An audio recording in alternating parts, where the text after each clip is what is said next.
Welcome to the Deep Dive. Today, we are taking a really fascinating journey into some ancient texts, sources that deal not just with physical sight and blindness, but with this idea of huge transformation, spiritual insight, and really the nature of belief itself. That's right. And the sources you shared, primarily from Isaiah, Matthew, and a few of the Psalms, they create this stunning contrast. A contrast, how so? Well, you move instantly from this sweeping, almost cosmic vision of prophecy to these incredibly personal, intimate stories of miraculous healing, one-on-one. So our mission really is to understand how those two scales of thought, the universal and the very specific, how they connect.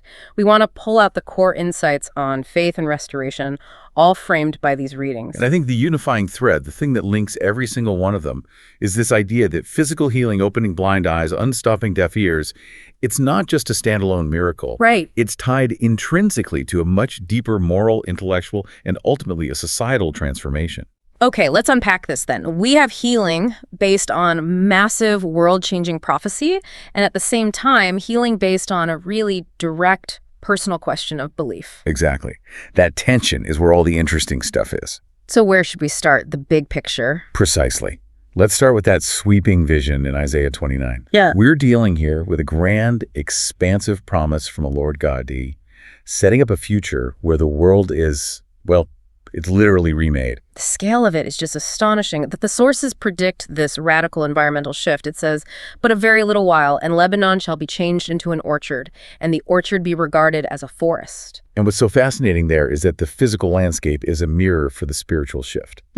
Lebanon, is famous for its incredible forests, its cedars. So to say that magnificent forest becomes an orchard, a place of cultivation, of fruitfulness, and then that orchard becomes so vast it's considered a forest again, it speaks to this incredible exponential increase in vitality. A restored world. A restored world, overflowing with this unexpected cultivated abundance. And right alongside that environmental change is the restoration of the senses. It's promised for that day. Yes, and it's not just that the blind will see and the deaf will hear, it's what they'll engage with. The deaf shall hear the words of a book, and out of gloom and darkness, the eyes of the blind shall see. So it's not just sensory, it's intellectual.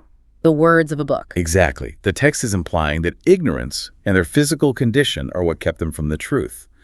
But the consequence of this healing, it goes way beyond just a personal blessing. It actually cleanses society. This is the key political part. Okay, I see the connection between, blindness and oppression, but how does this vision of healing actually translate into removing political evil?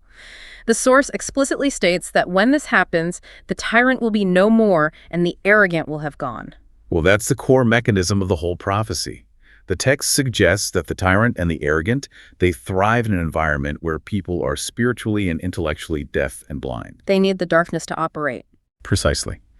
If the blind can't see what's really happening, and the deafs can't hear the truth, the words of a book, then their silence, their ignorance, provides the fertile ground for tyranny. So restoring sight and hearing isn't just a gift, it's an act of moral empowerment. It removes the very conditions that corruption needs to survive. Absolutely. The ability to see and hear clearly leads to truth and understanding.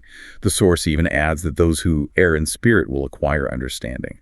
And that kind of true understanding and humility, well, that's the exact opposite of what defines a tyrant. A powerful equation, then. Sight equals truth, and truth demolishes tyranny. That's the grand vision. It is. But now we have to make this huge shift. We go from the prophetic on that day, this cosmic event, to a very specific historical moment in Matthew 9. Yeah, we zoom all the way in. We shift from the mountain-moving promise to a crowded, dusty street. It's the difference between, a presidential address and an intense one-on-one conversation. And this is where it gets really interesting for me. As Jesus passes by, the focus just narrows instantly to two blind men. They weren't waiting for society to change or for Lebanon to turn into an orchard. They saw one person, and they acted. And their approach, what they cry out, it reveals a trust that's about more than just healing.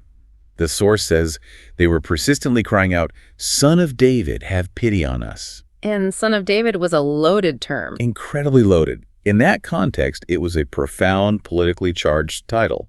It identified him as the long-awaited Messiah. So that's a very public declaration they're making. It's basically shouting, you are the one who is supposed to bring this restoration. That must have taken immense courage. It demands that humble courage to just admit their need, not just for a doctor, but for a sovereign deliverer. But, and this is crucial, Jesus doesn't heal them there, on the street. Right. He waits until they follow him inside the house, away from all the noise and the onlookers. Why do that? Why the delay? Their faith seems pretty proven by their public shouting. Well, this raises a really vital question about what faith actually is. The persistence on the street, that proves hope. But when they're inside, in the quiet of the house, Jesus asks the crucial question, do you believe that I can do this? He needs that personal commitment. Exactly. The healing isn't for public show. It has to be rooted in a deep, private conviction. And their answer is so simple, so firm, it's the whole pivot point. Yes, Lord. And that conviction is the core mechanism. He touches their eyes and says, let it be done for you according to your faith. It's not about their worthiness. It's about their belief in his capability. Faith is the catalyst. Their eyes open immediately. But then right after this intimate moment, we get this profound paradox, the stern warning. He demands total secrecy. See that no one knows about this. It's a very strange instruction, isn't it? Especially after rewarding their public faith. Scholars often debate this messianic secret. Was he trying to manage the public fervor? Was he worried people would just focus on the physical miracle, the spectacle, and miss the deeper spiritual mission? Maybe. But I think looking at what they did next, their immediate disobedience, gives us a clue. What do you mean? Well, the two men they completely disregard the warning. They go out and spread the word about him through all that land. Ah, I see. So their personal experience was just so overwhelmingly transformative, so undeniable, that the warning couldn't possibly contain it. It's like once a person is truly restored, once their eyes are opened by sincere faith, silence becomes impossible. Their sight compels them to act, even against a direct instruction. That's powerful. So we've got the grand cosmic promise in Isaiah and the specific power of intimate faith in Matthew. Now let's look at the sources that sort of frame the mindset for all this. The Psalms. The Psalms really act as the anchor here, linking the physical act of seeing with the spiritual state of being secure. Yeah, we get this beautiful little nugget in Psalm 146. It draws this clear line between different kinds of restoration. The Lord not only opens the eyes of the blind, but also raises up those who are bowed down.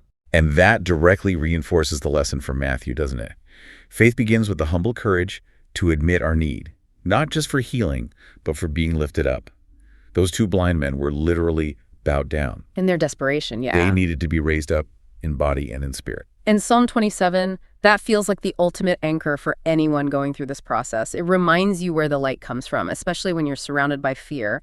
The Lord is my light and my salvation. Whom should I fear? And if we connect this back to what the seeker truly desires, the goal isn't just to be saved from something, but to be present for something. Right. The one thing the seeker asks is to gaze on the loveliness of the Lord and contemplate his temple.